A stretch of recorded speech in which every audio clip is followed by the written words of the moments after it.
NBA season, it's going to be here before we know it. We're just 26 days. That's it. That separates us from that sweet, sweet joy of opening night in the NBA. Teams around the league, they're getting ready for the preseason to tip off. And teams that are playing internationally, they have already started training camp, including the Knicks.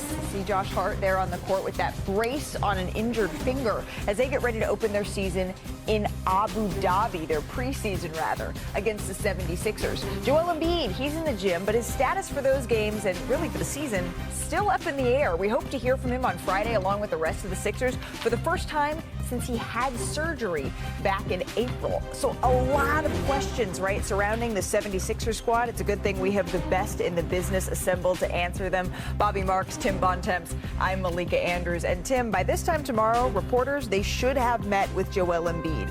We thought we were going to hear an update 6 weeks after surgery. It has been about 6 months. We have heard nothing. What do you want to hear him answer tomorrow? I want to hear Joel Embiid tell us how he's feeling and what he expects to be able to do this season. That to me is not only the biggest question around the Philadelphia 76ers, it's arguably the biggest question in the entire Eastern Conference. As you talked about a lot yesterday, the East is wide open. And if Joel Embiid is able to be on the court, if Paul George is able to come back from this knee injury, they've got Tyrese Maxey, they've got Kelly Oubre, they've got VJ Edgecombe, the third overall pick in this year's draft, Jared McCain, we'll talk about in a bit. Obviously, was going to look like he could be Rookie of the Year last year before he got hurt. They have a lot of talent on this team. They can compete with anybody in the East, but it all goes back to this guy right here, Joel Embiid, and can he get on the court, and can he look like the guy who a couple years ago was going back and forth from Nikola Jokic for MVPs? If that happens, Philly's in business. And if that doesn't happen, the season's going to look like a lot like last year. That's going to lead to a lot of questions about the future, not only of Joel Embiid, but of this Philadelphia 76ers team going forward. So if anyone forgot how many games, as we say hello to our Brian Windhorst, Joel Embiid played last year, he only played in 19 games. That was his fewest since the 2015-16 seasons. This is a guy who averaged a point a minute in 2023-2024. Brian, what have you heard about how the 76ers are planning to manage Joel Embiid here? Yeah, so I know that there's going to be a big focus of when Joel Embiid is going to be able to play. And I'm not sure that you're going to get a firm answer on that tomorrow or even in the near future. What I think the 76ers want is not so much about when he can start playing. It's about when he does begin playing, keeping him sustainably on the court. Yeah. Because he was never right last year. From the first moment of training camp, he was never right. He was fighting against that knee. It took him weeks just to figure out what to do about that injury before he had the surgery. So I know there's such a focus on when to see him out there. It's really a holistic approach. They're really trying to figure out how to keep him upright.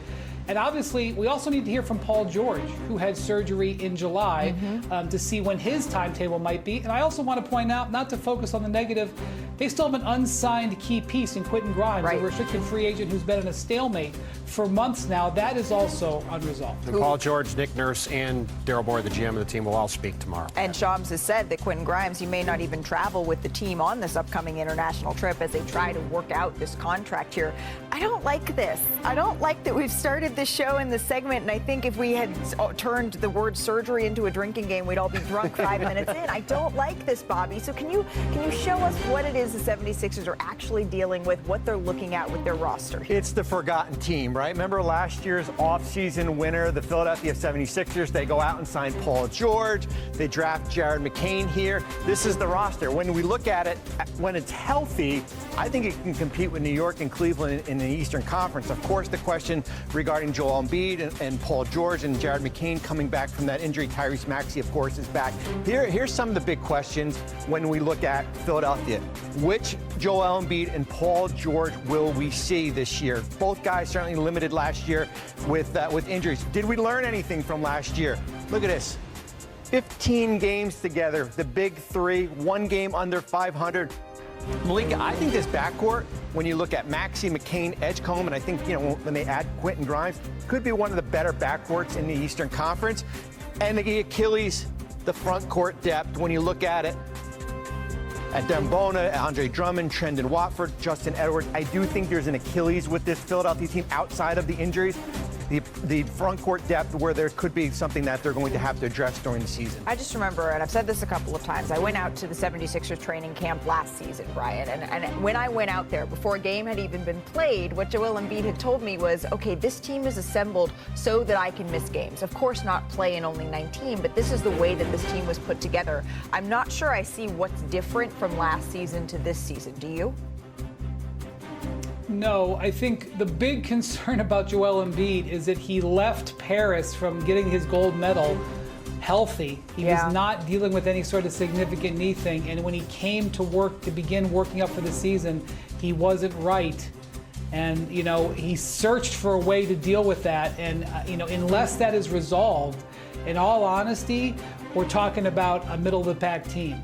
When Joel Embiid is right, he is one of the biggest weapons offensively the league has ever seen. He elevates them, especially in a conference that is vulnerable. And so, as Bontemps said, that health and where Joel Embiid is, not necessarily on August or on October 1st, but where he could be in the back half of the season is one of the most important things we can see in the NBA going into the year. Health is the number one question. You've got to have more than 15 games with your big three together on the floor. We're going to have... Had a media day tomorrow, suffered a UCL tear in his right thumb and his shooting hand. It's unclear how long he's going to be out, but I don't think it's going to be a short-term absence. And obviously again, we just spent all this first segment talking about the Philadelphia 76ers and the Joel Embiid situation and everything that's gone on with this team. Jared McCain had a great first 2 months last year, looked like he was going to be Rookie of the Year, suffers a meniscus tear, he's out for the season, really was pretty much the epitome of how last year went. Yeah. Now they're out without him to start the year.